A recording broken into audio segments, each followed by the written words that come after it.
Haya, akuyu munsi bakisa I hate you. Urebe filime y'ubwenge ku bufatanye na William Deni Entertainment babashije kubagezaho agafilime nkaka. Abakanditse nabo ndetse n'abakayoboye nabo. Na kameramani nuwo nguwo. Wumve inkuru dutangiranye. At our school. Ati ku kigo cyacu wumve inkuru dutangiranye. Everyone thinks life is simple. Buri wese akeka ko ubuzima buri aho bworoshye tu. Uniforms, haba ku myambarire, classes, imyitwarire mu ishuri, smiles, inseko, couples, abakundana, and so on. N'ibindi byinshi bitandukanye. Everything looks normal. Hano mu kigo cyacu buri kimwe kiba kireba nk'igisanzwe. There is something else.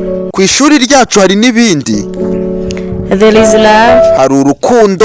There is secrets. Harimo n'utuntu two kubikirana ibanga. There is jealousy. Hari akantu k'agashyari mu banyeshuri. And there is a war between students. Hari n'intambara hagati y'abanyeshuri.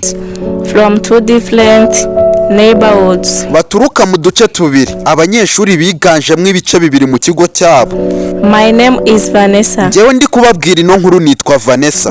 I'm one of the most popular girl at this school. Ndi uwa mbere mu banyeshuri bakunzwe muri iki kigo.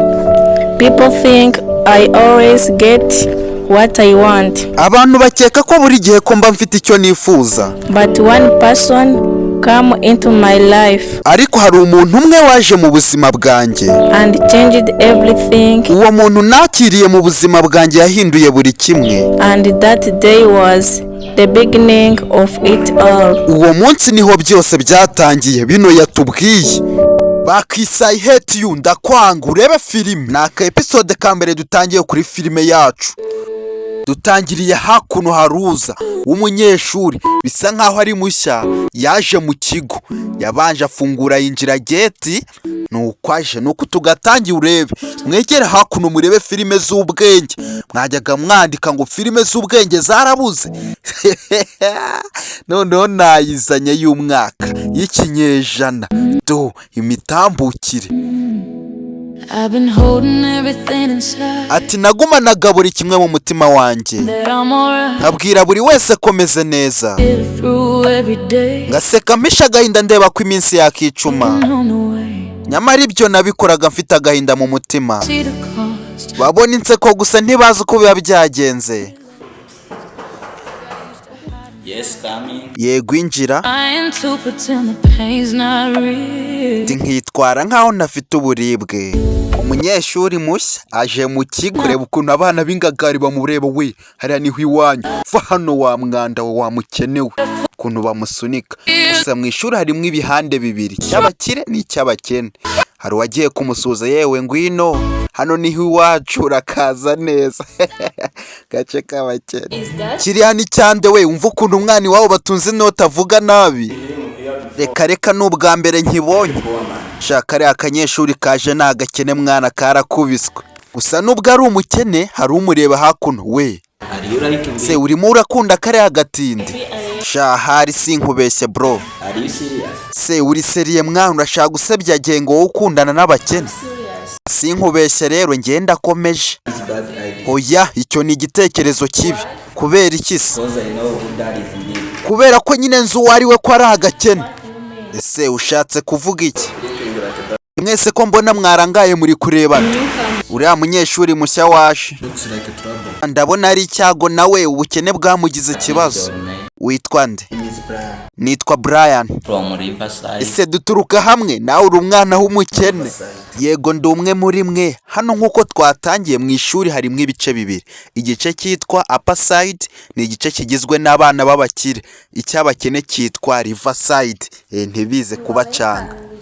Tuguhaye ikaze muri riverside. Yego murakoze. Ndabona dufite umunyeshuri mushya muri groupe yacu. Reka tugire icyo tumubwira ku bana b'abakire twigana. Reka tuze kubimubwiraho muri break mu karuhuko. Yaje hano abatemberamo gatoya mu kigo, nibwo akiza aracyari mushya. Ari gutembera anasoma. Akira wari kugenda yarasita yagwa hasi. Yaguye hasi. banza arihanagura agakaye agiye kugafata, hari ukuboko kwaje bahurira ku ikayi, gusa uko bari aho hari uri kubareba nabi hariya. Mbibutse uno mukobwa ni umwe mu bana b'abakire. Ese kuki ufite ubwoba, watinye iki? I am worried because I am Riverside. Njye mfite ubwoba kubera ko ndi umwana w'umukene, And you are a person. kandi wowe urabizi uri umwana w'umukire. Know that I am poor but you are rich. Rero urumva ko njyewe ndi umukene wowe ukaba ukize, niyo mpamvu mfite ubwoba. Ubundi uno musore niwe ubizi, kirazira kuganira n'umukire umureba mu maso ukennye.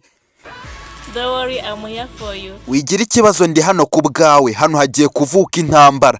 Ni gute umukene dutwara umwana? By the way, my name is Vanessa. Hagati aho njye nitwa Vanessa. Ni byiza guhura nawe Vanessa.